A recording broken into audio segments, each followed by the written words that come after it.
Welcome to Politics Done Right. I am your host, Egberto Willies. This is a progressive program that will take the mystery out of politics. This is the program that will encourage you to make sure government becomes we the people. Whether you are liberal, progressive, conservative, or otherwise, you get to air your point of view.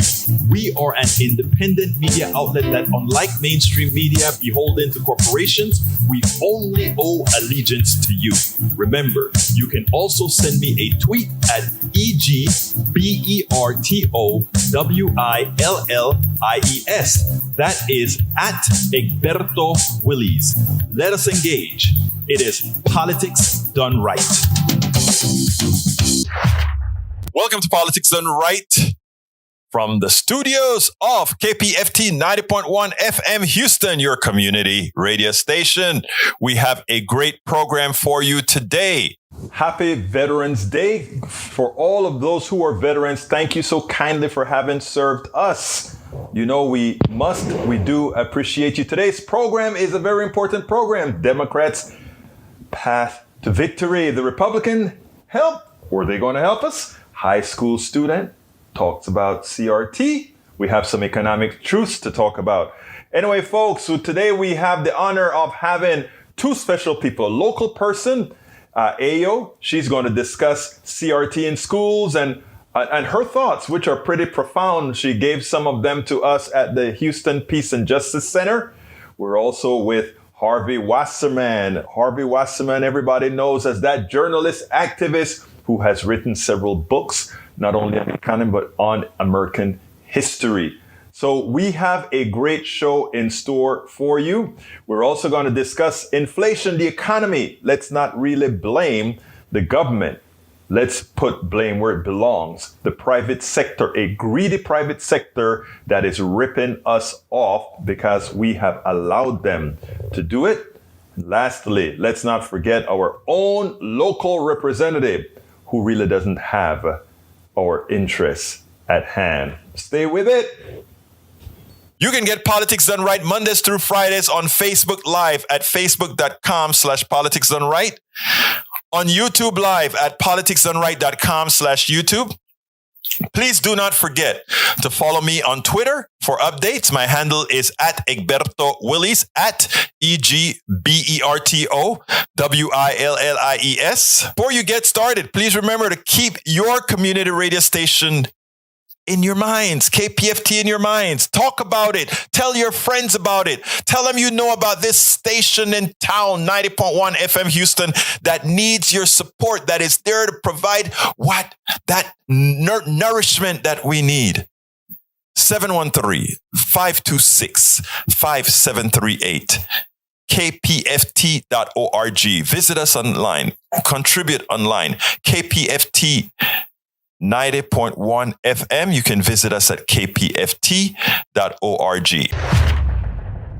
Republicans are happy. Why are they happy? Youngkin won in Virginia, and they think they have a winning message. Family values. We are going to be the party of families and education. And Democrats are running scared. Oh, we've got to do something now to counteract that. Well, you don't have to do anything that you're not currently planning on doing with Build Back Better, because there are the answers to many of the problems that we have. And you know what? Kevin Brady gave an interview today to Stephanie Rule that should make us all happy. And we should take this interview and plaster bits and pieces of it to show exactly what the party is all about. Family value, my you know what. Check this out. We'll take it on the other side. Congressman Kevin Brady. He's a Republican from the state of Texas and the ranking member of the Tax Writing Ways and Means Committee. When it comes to monetary policy, that is on the Fed. I know you think the Biden administration is dropping the ball. They need to pay attention to inflation. What does the Fed need to do? Yeah, so I think, one, stop making things worse.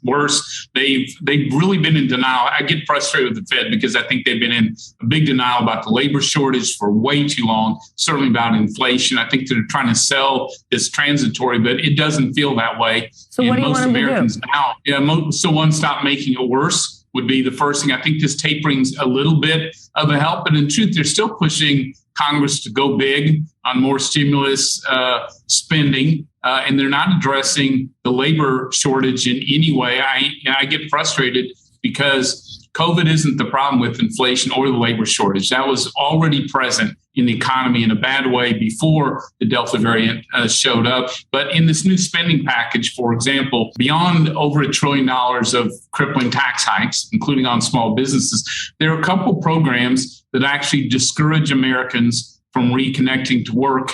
The new child tax credit will no longer be tied to earnings, so it becomes a welfare program. Why does that discourage people? Hold on a second. Why does that discourage people from going to work? Here's an example. Yes. I can afford hold on. I can afford childcare. It's very, very expensive in the United States. Because I can afford childcare, I can go to work.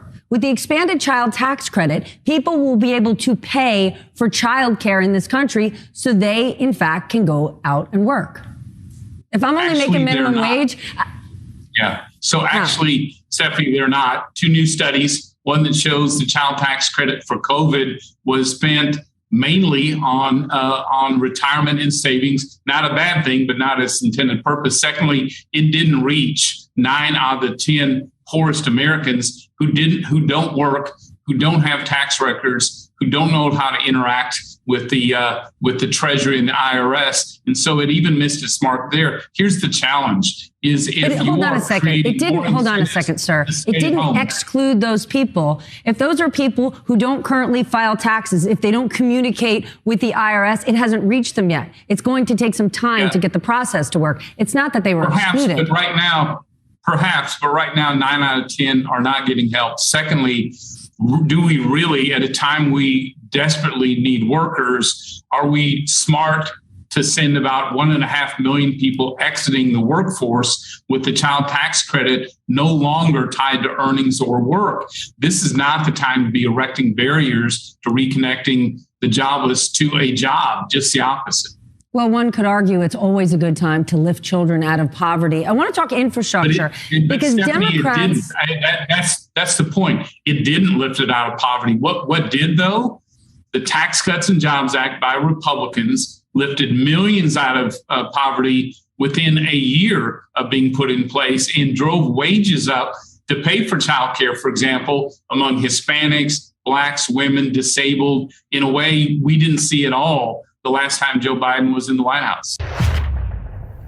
First of all, the Congressman, Representative Brady from Texas, is a liar. The fact of the matter is the rescue plan brought 50% of kids out of poverty. That is a statistical, mathematical fact. That is a lie that he stated there. And the tax cut that they give, the tax cut scam that we had from Donald Trump, did not do and bring people out of poverty. A rising economic system brought more people out of poverty. Not that they did something, because most of the money used by the tax cut scam from Donald Trump went into buyback stocks, which means make rich people wealthier, and it gave very little to everybody else. And as prices had increased before the COVID started, people were simply paying that extra money that they got from that little tiny tax cut that a few people got into higher healthcare prices. Do not believe the Republican lie. But Democrats cannot let what Brady just said go unanswered. In fact, they should tag him with that. First of all, he points out that there is a labor shortage. So let's screw Americans. There's a labor shortage. Those private sector people need to have people to work. So therefore, if we, the government, make sure that kids are not poor, if we, the government, give people a stipend just so that they can survive and go to get a job, that somehow many of them are simply going to stay home, and therefore we cannot force them to work. Understand, the family values person says we don't give a damn about families. We only care about business. We don't want to give them social services because business need them. And if we give them social services, they will have a choice. And if business really want them, business has to pay more than social services are willing to provide to keep them sustainable. Understand it. Now, I am not an expert in narrative, but Democrats, if they really want, can hire experts in narrative and turn those two statements that Kevin Brady makes. We cannot give people money because it'll hurt the businesses. We want to enslave the American people to business. So no help from we the people, no help from we the people so that you can work for government for cheap. The second thing that he implies is that, we need to make sure that you can hire these people on the cheap, because the only way you will get them to work for you is if you pay them more than what they can get in services that they will have the choices to earn more based on what the market, everybody like talk about what the market will bear. So folks, it is so important going forward. Do not allow this to go unanswered. Democrats, if they do not answer this is the losing mechanism. But Kevin Brady gave them the pathway to not only victory, but to a landslide in 2022. Stephanie Kelton appeared with Farid Zakaria a couple of days ago, and I think what she had to say about the federal budget deficit and deficit spending is very, very important. Many people have a tendency to believe that the federal budget deficit somehow shares the budgeting that we do personally in common. Of course, it's not the case. She's one of the proponents of modern monetary theory, something that we've discussed before and have had several programs on. Check this out, and then we will take it on the other side. Stephanie Kelton is a professor of economics and public policy and the author of The Deficit Myth. Welcome, Stephanie. One of the things that you have talked about in your book is that when we think about this question of are we spending too much, will this kind of deficit spending cause problems like inflation? You say it's as if the last 30 years of history didn't happen. Tell us what you mean by that. Well, Fareed, for so many years, we have been taught to think about government deficits as something that's inherently irresponsible. Maybe in a time of crisis, like after the financial crisis and the Great Recession or during the COVID pandemic, we make allowances and we say, well, okay, we have to run some deficits because it's a moment of crisis. But in more normal times, we're told that deficits are something that we ought to strive to avoid, that governments ought to balance their budgets, that they should effectively balance like a budget like a household, that deficits are dangerous because they do things like driving up interest rates, making our long-term debt unsustainable, producing a slower growing economy, putting us at risk of national bankruptcy, insolvency, turning into Greece, the kind of thing that we saw in 2010 with many countries in Europe struggling with debt. So we've been taught to think of deficits as something that's inherently dangerous and risky. And I think the last 30 years, as you just said, really should cause us to rethink a lot of that. And explain what you mean by that. We've been spending, we've run up large deficits. Countries like Japan have run up huge deficits and no inflation. Yeah, Japan's been running large fiscal deficits for the last 3 decades. And you're right, with little inflation to show for it. The U.S. has been running fiscal deficits basically my entire life, with the exception of really 4 years during the Clinton presidency. And, we have just witnessed in the last 18 months or so, Congress commit about $5 trillion to fighting the pandemic, supporting the economy. And what did we end up with? We ended up with the shortest recession in U.S. history. So we have demonstrated the power of fiscal policy, what it is possible to do, lifting nearly half of all the kids in this country out of poverty, supporting families, supporting small and large businesses, protecting this economy through the pandemic. And it works without producing all of the negative consequences that we've been taught to associate with deficits. What about the argument that now you are seeing inflation? Larry Summers has argued that right now, because of the COVID relief spending that was in his view too much, you are seeing inflation. Summers, I should explain, does support a lot of the social spending in the infrastructure bills, but he feels like all of it together is producing inflation, and the numbers do seem to be ticking up, right? Well, look, one of the first things that we teach students in their very first economics course is not to confuse correlation with causation. So yes, we have had 2 things happen. We have had a huge increase in fiscal support. So large government deficits that have supported the economy and pulled us out of a recession very, very quickly.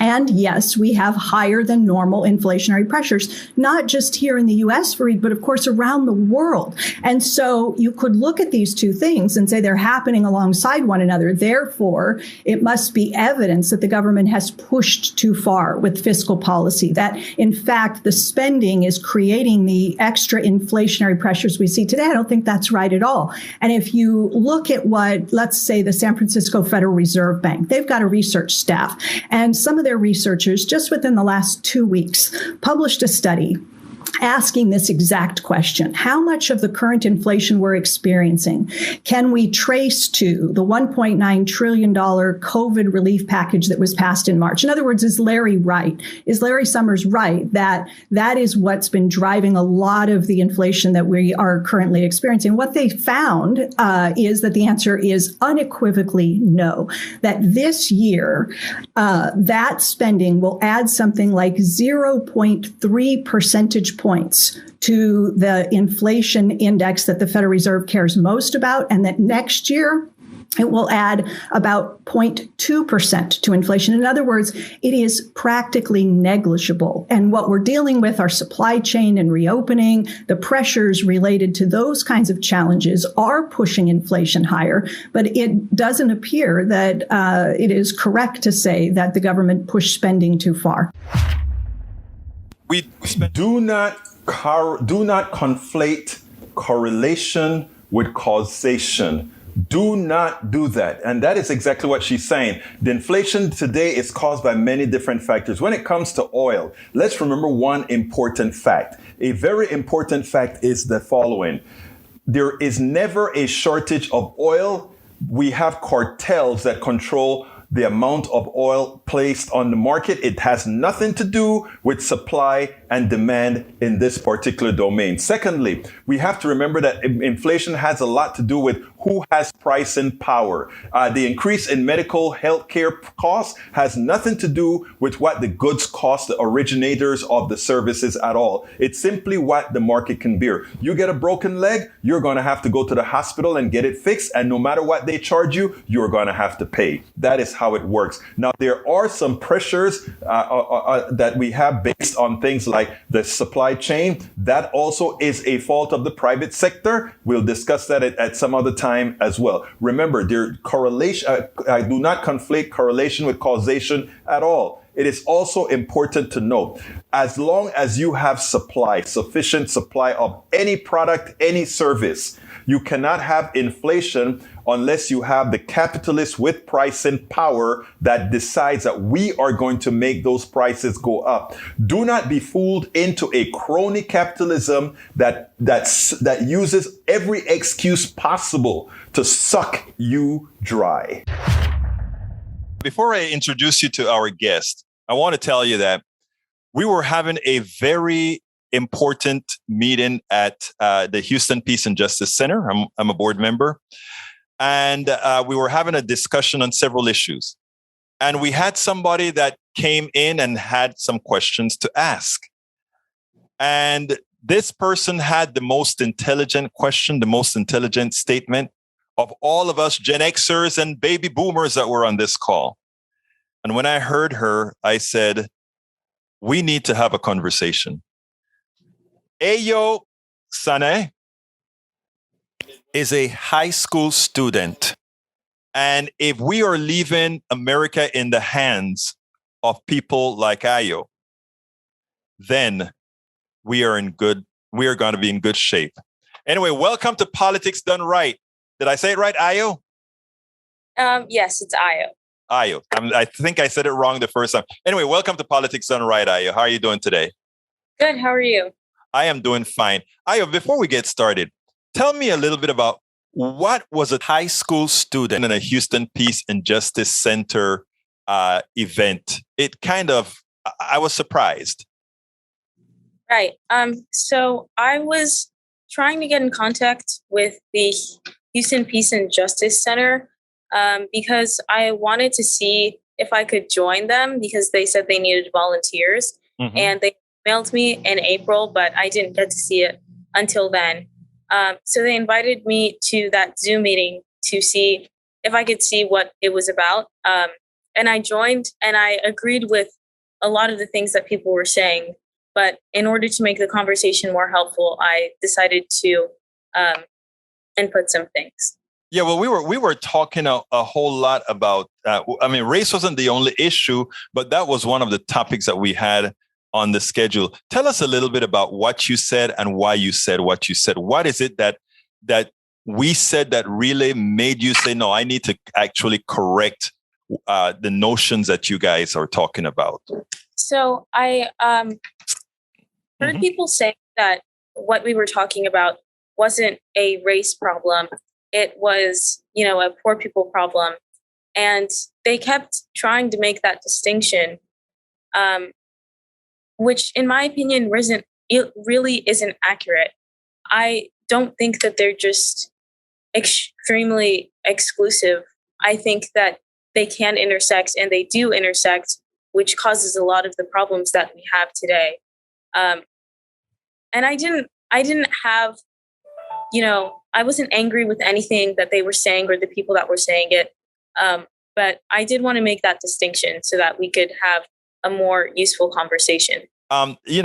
Sometimes myself, when it comes to issues of race or gender, etc., I would have a tendency to a lot of times would have a tendency to make these things economic all the way, because I think it's usually easier to speak about.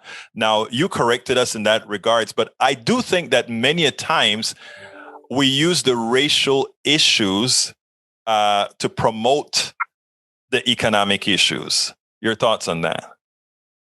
When you say promote, what do you mean? Good question. In other words, I think our system, the economy that we have, the way things operate, it is easier to have us at each other's throat based on all these isms than to actually realize that there are, in fact, economic problems. In other words, that at one point there was redlining. At one point there were all these type of issues. I imagine that you're familiar with redlining, etc. Right. I think that the reason people do that is to try and take away from the problem, in a sense. With economics, it's math, right? Right. It's mostly math. You can kind of figure it out a lot easier and try to fix the problems using something as sensible and straightforward as math. Math is extremely objective in a sense. Racism, in essence, is not, because there are not enough people that are strictly anti-racist. And so when I think that somebody says that we're trying to use race as a way to promote issues, or using these otherisms as a means of division, instead of acknowledging that people are probably bringing this up to try and acknowledge how these quote unquote otherisms and these forms of discrimination do affect economics in a way, I think that kind of aids in the belief that economic problems and racial discrimination issues are two separate things. Wow. That is so prescient. Let me ask you this. What kind of courses do you take? What school? Well, I won't ask what school you go to. What kind of courses do you take in your curriculum? Because are these things that you study on your own? These things that you came about by external reading, or is your curriculum inclusive of items like this? No, my curriculum is not inclusive of items like this at all.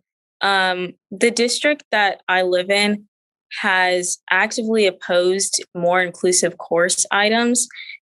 So I don't accredit my knowledge of these subjects to the district that has tried to negate students' knowledge of these issues repeatedly and systemically in nature.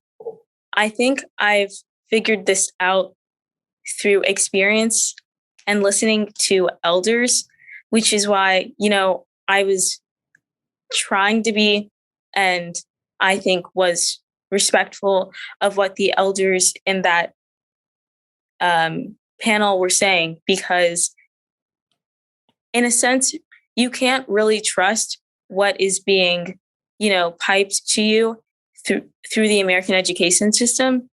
So you have to go by experience, and they have much more experience than I do with a lot of these problems that I'm talking about.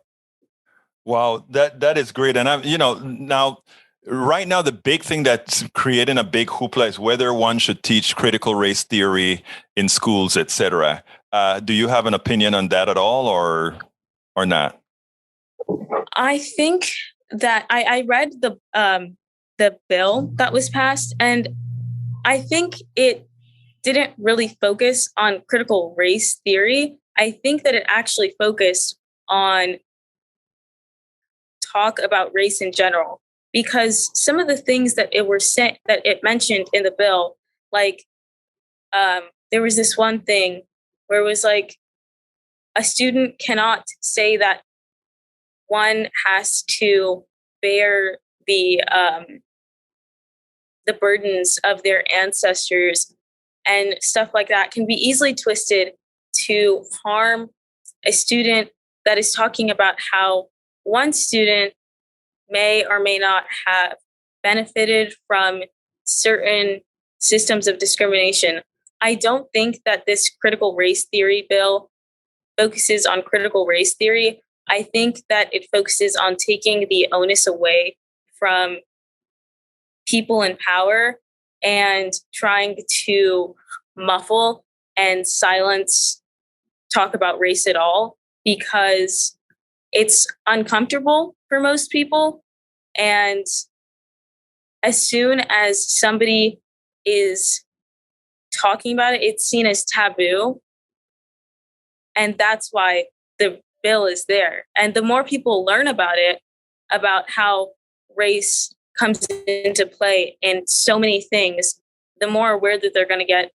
And as we all know, like, knowledge is power, and they're consistently taking that away from us. So my opinion on the bill is that when there is a bill that actually addresses critical race theory in nature, I will look into that, but this bill does not, so I'm not going to do that. That is so true. And in effect, what they're trying to do is they're trying to eliminate history. They don't want anybody to feel bad or learn, because they fear, one of the biggest fear is that when one realizes what one has lost from what this country has done many a times, that somehow it would demean a particular, which isn't about critical race, it's about history.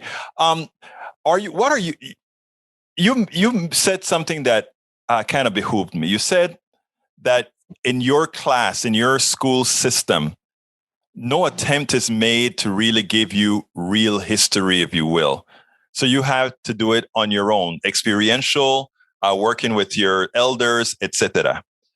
What are you going to do? Because you're young, and we need the young people to do better than our generations have done. We want them to be the ones who are going to be out there making the change. That's why I got so excited when you came on to the show, because it was like, there we go. Somebody who's going to be able to do it. And we know that the youngsters, I imagine you get along with just about everybody in your school, correct? Not really, not necessarily. I have said that my district has gotten in the way of me receiving a full education in history. I do think that there are things in place that, have helped me get a better understanding of what's going on today.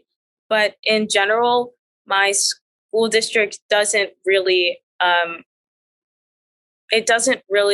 support, and I think all school districts in general in the American education system don't really support a full understanding of history and how that plays into oppression. While I think that more people in general should be aware of what's going on, I don't think we should place the onus of activism on children, because we are children. We not everybody has to be like me. We don't all need to be activists, right? Mm-hmm. We all deserve a childhood. And when you push children into the limelight of having to, understand these huge concepts and trying to fight battles that are extremely big, it kind of takes away from that of like having a childhood. That is, I read you. I mean, even with us older folk, I say everybody doesn't, we shouldn't expect everybody to want to be activists or want to be ingrained in this, but we just need to expect a good education. Well, look, let me ask you one last question, Ayo. What would you like out of, first of all, what would you like to end with telling our audience, but more specifically, what can we as adults do to make it a better world for the young, not just for the young, just for America in general? That's a loaded question. Yes, it is. But you can answer it. I think that as adults, it would be most beneficial to educate yourself. I think that with more knowledge and understanding of what's going on, you can see that there are clear decisions to make based on that. And whatever type of, education that is, whether it's reading literature or speaking to people about their experiences, I think that once you get a clear understanding of something, the decision to make becomes less moneyed, and that's the way to help, where you don't have to, say that this is, wrong, entirely wrong or entirely right. When you understand something in full nature, then you can understand how to go about, attacking that problem. Ayo Sane, prescient words from a high school student that all of us adults would do well to listen to. Thank you so kindly for having been on Politics Done Right. Thank you. It was great talking to you. Today we have a special guest. With us is Harvey Wasserman. You know him as the journalist, the activist, you name it, that's what he does. He's been with, what's the name of your group now, Harvey? I forget. It's the Grassroots Emergency Election Protection Coalition. Agreed. And that is a very important group where we are making sure that everybody's vote counts. But we are here to speak about something special. First of all, everybody is screaming heli murder about Virginia and New Jersey. You have a take. You wrote an article. I think you co-wrote an article with Joel Segal. Right. And I want to talk a little bit about that. Why don't you tell me, break it down for me. What occurred in Virginia? Well, the article is at Reader Supported News, rsn.org. And basically, of course, as always, the punditocracy and the corporate Democrats always blame the left whenever they lose, which is frequent. They attack people with progressive politics who actually want to get something done in the government. But the fact is that, and so they're claiming that this loss in New Jersey, this loss in Virginia, and the close race in New Jersey are somehow related to left politics. And but the reality is that the guy in New Jersey didn't run a great campaign. He's actually a pretty good governor, Murphy in New Jersey. He, unlike so many others, he's actually competent. He knows how to run a government, and New Jersey is a pretty well-run state, actually. Virginia, you had this guy, and he wasn't a bad candidate, ran a decent campaign, more or less. The guy in Virginia, a complete loser, Terry McAuliffe, longtime functionary, just a Clinton inside player, and ran a miserable campaign.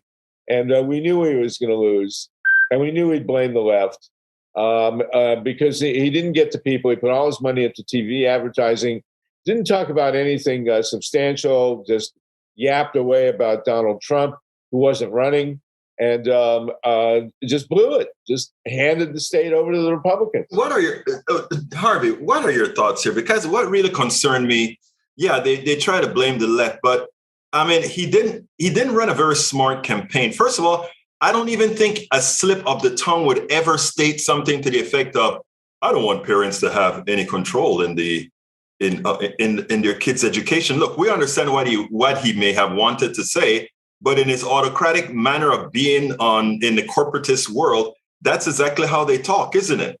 Yeah, and it's not relevant. I mean, they're playing a game the right wing. They got this critical race theory. They're doing whatever they possibly can to keep race as an issue, and this critical race theory stuff is just completely fabricated nonsense. It has nothing to do with anything except making dividing blacks and whites. That's all it's about. And they have to find a continual manner to keep the race issue hot and divisive. And Terry McAuliffe, didn't point out that the Biden administration got people money. Didn't point out that they've been fighting the virus, which is a nightmare. And didn't point out that they're pushing this. They just got this infrastructure through, which is a miracle to a certain extent. We have a totally dysfunctional government, and the right wing is moving in there with their guns and their violence and their death threats. People on the left everywhere now are getting death threats on a regular basis. That's what these fascists do. And Terry McAuliffe is, just absolutely rolled over. Didn't talk about good government. Didn't talk about delivering on bread and butter issues. And he let the right wing set the agenda, and he lost. And he also didn't bring people out. I want to stop you right there because you made an important point there. He left it to the devices of the right wing. I wrote a piece and did a video a few days ago after the election where I stated that I'm tired of Democrats just leaving supposedly red counties, red areas, red districts. They just leave it to the devices of the right, as if they are not people who want good policies in these areas as well. It's mismanagement the way they cede these areas to the Republicans, assuming that they'll just campaign in these big pockets of people they hope are all theirs. Don't you think it's malpractice that you don't realize that the policies that Biden helped the most are the people who most voted against him? Well, I think I think that Steve Bannon has people running the Democratic Party. Yes, they clearly the usual talking heads, all these consultants that always lose, that make no sense whatsoever. They are taking the Democratic Party and threw it in the toilet. And no idea. They don't care about winning. All they care about is their salaries. And a lot of these guys get paid commission for the placement of these ridiculous TV ads that waste our money. We won in Georgia. The bottom line is there was a miraculous win in Georgia. Explain. I think in your piece you did some explaining on that. Explain what worked in Georgia that stupidly did not work in New Jersey. And Virginia. Virginia. We had a great organizer named Andrea Miller, who was Center for Common Ground. Another great organizer, Ray McClendon, at the Atlanta NAACP, and they got people on the ground. They went door to door. They sent out postcards. They talked to people. They got people to the polls. The people that needed we need to win elections, and we won. Joe Biden carried Georgia. It's insane that he carried Georgia. It's a miracle. And then we elected 2 senators from Georgia, a black guy and a Jewish guy in Georgia. Right. That's the home of the Klan, for God's sakes. And it was done with grassroots campaigning. And the guy in Virginia just took all the money that he got from his corporate buddies and ran stupid TV ads that nobody wants to see, that are annoying, that make you want to vote against the guy. And that's their whole campaign. And then they lose, and then they blame the people that could have won the election for them, because they don't want to do policy. They don't want to do the hard work of getting social justice and saving the environment and dealing with issues like racism. Now, look, I want to throw something past you, Harvey, because whereas we call it that they've been incompetently campaigning, I don't know if that's the case. I want to postulate this to you, and you tell me your thoughts about this. I think that we have people in the Democratic Party, and for that matter, in the Republican Party. They don't really give a damn about parties at all. They are just there. The mansions, the cinemas, those that are corporately controlled, are just in particular parties to ensure those particular parties cannot do any damage to their corporatocracy, to the plutocracy, to the oligarchy. Example, why would, let's say, a cinema who was a Green Party woman just wants to hold up a bill? Why would they want to hold back a Build Back Better bill, if not to allow maybe a old Democratic senator to die, maybe for some other eventuality that says, okay, we need to put this on the back burner, and not do anything that's going to cause interest or that cause our people to have to pay a dime more of what they've stolen from the American people? Thoughts? Well, look, Kirsten Sinema, everybody's talking about primarying her. She's not going to run again. She'll be a multimillionaire. Right. She got herself in there. She's obviously getting tons of money from the big pharmaceutical companies and whoever else that she's selling her vote to. I mean, this 50-50 split for Manchin and Sinema is like winning the lottery. Right. Well, they're going to. Joe Manchin has direct interests in coal and in preserving the fossil nuclear economy. And Sinema is taking money directly from the pharmaceutical companies.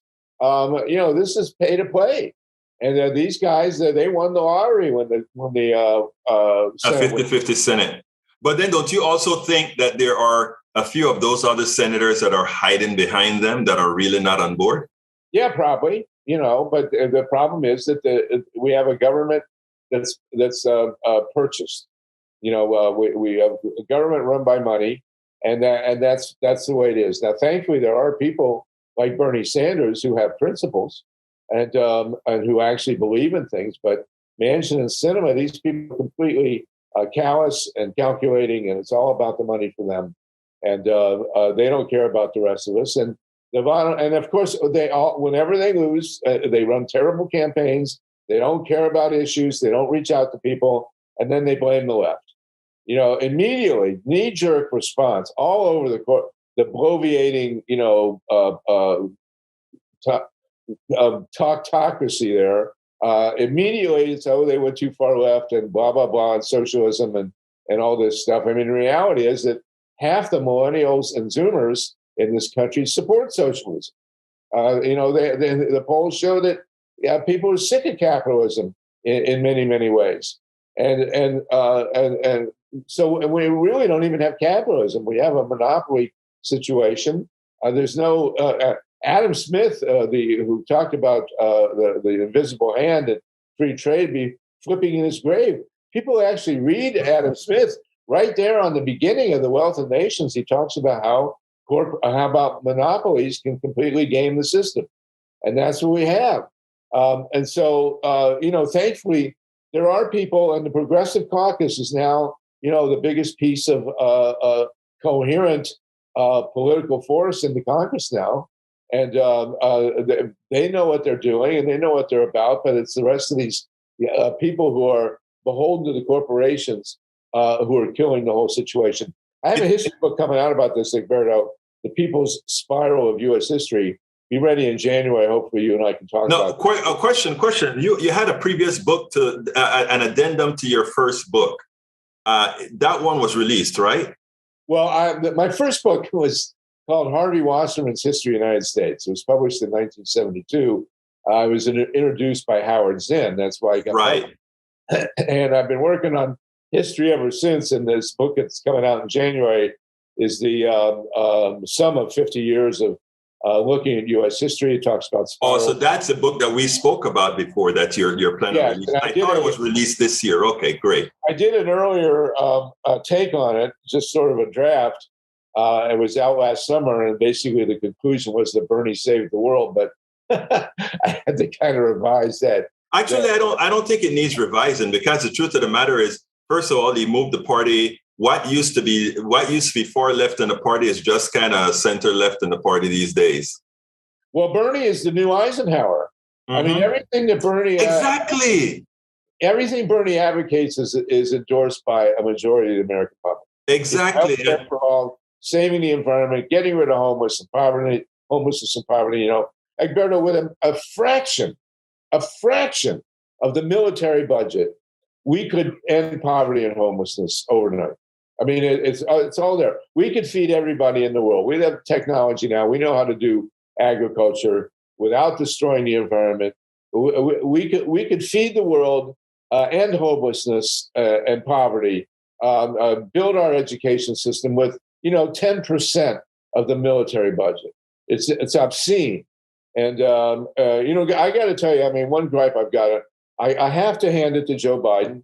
He did get us out of Afghanistan, finally, not entirely, right, but we don't have troops on the ground. Of course, the reality is that the domino theory turned out to be true, because the minute that Biden stopped fighting the Taliban in Afghanistan, they came over here and took over Texas. So, that's what really happened here, But the fact is, if Barack Obama had got us out of Afghanistan when he should have, which is immediately after being elected and getting the Nobel Prize. See, I think they gave Obama the Nobel Prize as a bribe to end the war in Afghanistan. I said that at the time that he got it. I did a CNN report where I said exactly that. It was an expectation. Exactly, and it didn't come through. And if Obama had gotten us out of Afghanistan instead of sending more troops there in 2009 and 10, Donald Trump would never have been elected president. Never, because people were angry, and rightfully so, that we were still in Afghanistan. And then so Biden finally had to do it, and of course they railed at him for it, but he did the right thing. Everybody says he could have done better. Okay, he could have done better, but could have done worse too. The fact is that we don't have the troops there anymore. We are bombing them, still killing people with drones. But that's hopefully we on the left, we have to make a major turning point out of that and have no more wars. I mean, since World War II, we've got Korea, Vietnam, Central America, Iraq, Afghanistan. What good is it? Oh, wait, you're missing quite a few, brother. Yeah, I know. Hey, what's wrong with you? Are you Grenada is a country too, Grenada, that's right. Yeah. That's a country too. And by the way, the attempted military coup in Venezuela is a real thing too, And look what they did in Honduras. Exactly. So, and Yemen and the whole deal. So the bottom line is we have got to they yelling and screaming about money for social programs and infrastructure. The military budget just sails right through. Let me stop you there, because here's a funny thing. And I don't know. Look, Harvey, you better talk to some of your Democrats out there in California and elsewhere, because here's what they forget to say. We are going crazy about a $3.5 trillion social program that has jumped to a $1.75 trillion program that really has a whole bunch of environment in it and not a whole lot of social program in there. When if we were to say, the military budget is a $7 trillion budget or $7.5 trillion budget, that's how they describe us. We are talking about 1.7 over 10 years versus 7 trillion over 10 years. What gives? Why don't we advertise that way? That doesn't even talk about the CIA and the black box stuff. The black, exactly. So it's really outrageous, and it's killing us. I mean, it's classic end of empire stuff, Egberto. I'm a history teacher, and you look what happened to Greece and to Rome and to Babylon and the British, and only 12 or so different countries have invaded Afghanistan and all got their butts kicked. So, the graveyard of empire. So we are now in the post-imperial or end of empire stuff. Let me ask you, does it make the correlation between these great fallen empires and the United States as an empire? Oh, of course. Absolutely. Okay. We've been an empire ever since we started. Right. We've been a republic, a sort of a democratic republic, but we've also been an empire.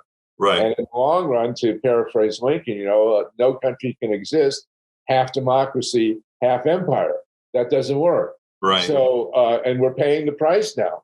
And like I say, if Obama had ended the empire, we would be in a very, very different case, different situation. I have to say, all the horrible stuff that's going on in this country really is directly traceable to the war in Vietnam. Okay, one thought here. I know I want to, because we're running on time right now, but I want to get your opinion on something right now. The progressives finally said, okay, with some assurances, we let you have the bill. Did they do the right thing? Yeah, I think so. But but you notice the 6 votes against the Democratic. Omar is Omar, AOC, and a few others. Yeah. Yes, but 5 women and one guy, by the way. But women. Look, women. I'm sorry. The core of our party right now, or of the Democratic Party, I should say, right now, are women. These are young women. The number one theme in my history upcoming, the People's Spiral Years history, is that, yes, we're transitioning away from empire. We have no choice. The 21st century will not be the American century. But the most critical transition going on in the world today is the transfer of power from men to women. And I think that's a good thing. Number one, because, and our democracy, whatever democracy we have in the United States, is rooted not so much in Greece, in Rome. I mean, there are aspects of the Roman Republic and the Greek democracy, but the democracy in America comes straight from the indigenous. The number one influence on establishing the United States as a democracy was the Iroquois Confederacy. Oh, I didn't know that. The most advanced democracy in the world was the Haudenosaunee, the people of the Longhouse, who are in what's now upstate New York. They had an extremely advanced democracy, which completely changed the worldview of the Europeans who came here. And it's totally ignored in all our history books. But even the liberal history books, they say, well, the Indians were here and they were nice people and we shouldn't have wiped them out. The Indians were here and they were brilliant and they had a tremendously advanced civilization and they were based in democracy. And whatever democracy the United States had came directly from the Haudenosaunee in upstate New York through Benjamin Franklin and Thomas Paine. If you want to look at the major influences on American democracy in the 1770s and 80s, it was Benjamin Franklin and Thomas Paine, and they were totally in tune with the indigenous. Hey, you need to send me a manuscript of that book now to enlighten me so that I can ask you the right questions when it come out in January, buddy. I will indeed. Yeah. And Berto, you're the greatest, and I understand you've subjected yourself to being on the board of KPFT, probably the greatest act of masochism in world history. And we need to retake the Pacifica Network, and that's for another show too. Well, you know what? With guys like you on the team, brother, and whether directly or indirectly, that's exactly what we're going to do. Yes, and we need that network, and we need your show. You're doing great stuff, Egberto. It's really great to be on with you, and we got to stop this left bashing finally. I mean, the good news is in the United States, and this is the game changer, is that the American public is with us. All this right wing stuff, this screaming of this horrible fascist. I can't even think of his name. The jerk on TV all the time. They're always yelling and screaming about the left, and they use this critical race theory to divide people. Racism is the core cancer, along with empire, that's been destroying the United States since the 1600s. And it was invented. Racism was invented to divide people and to divide the working class, and that's what they're still doing. And they're still relying on it, but less and less. The millennials and the Zoomers, the two upcoming generations, which are now about a third of the country, are very, very left and progressive compared to all other generations, even the baby boomers in our history, because they're racially diverse. They couldn't care less about people being gay. I mean, it's just part of the, and the indigenous were like that too, by the way. There were tribes in some cases that discriminated against gays, but by and large, homosexuality was just accepted by the indigenous and they were matriarchies. There's a great line.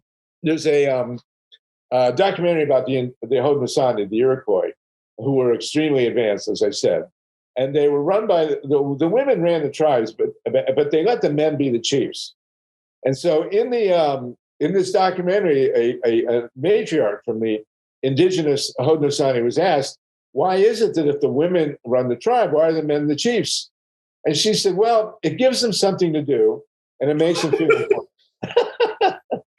So that's where we're at now. If you'll notice, of all the countries in the world dealing with the COVID, the countries run by women uniformly did better than the countries run by men. Oh, wow. It's almost like you're mimicking some of the stuff that we've spoken about, how powerful the countries run by women, from Angela Merkel, who became the de facto leader of the world under Trump, to others. That is so true. But Harvey, we got to cut it here. Look, it's always great talking to a guy of your stature, your honor, of your knowledge. I mean, I can't wait to get your manuscript, because there's a hell of a lot I need to learn from stuff that I'm pretty sure is in that book. Harvey Wasserman, activist extraordinaire, Pacifica Network, long timer. Join us on our Zoom calls at Grassroots Emergency Election Protection Coalition. Egberto, we'd love to have you on anytime you want to come on. Thank you so kindly. Harvey Wasserman, you have a great rest of your day. You too, bro. Thank you. Take care. Please remember to keep your community radio station in your minds. Keep KPFT in your minds. Talk about it. Tell your friends about it. 90.1 FM, Houston. They can listen as well at kpft.org. They can contribute to us at kpft.org. You can get Politics Done Right Mondays through Fridays on Facebook Live at facebook.com/Politics Done Right. On YouTube Live at politicsdoneright.com/YouTube. Please do not forget to follow me on Twitter for updates. My handle is at Egberto Willies, at EGBERTO WILLIES. Folks, we are at the end of the program. I hope you enjoyed what we had to offer. We will continue to give you fresh data, fresh programming every single week from Politics Done Right. My name is Egberto Willies. This is Politics Done Right. And you know how I end this baby. I am what? Out.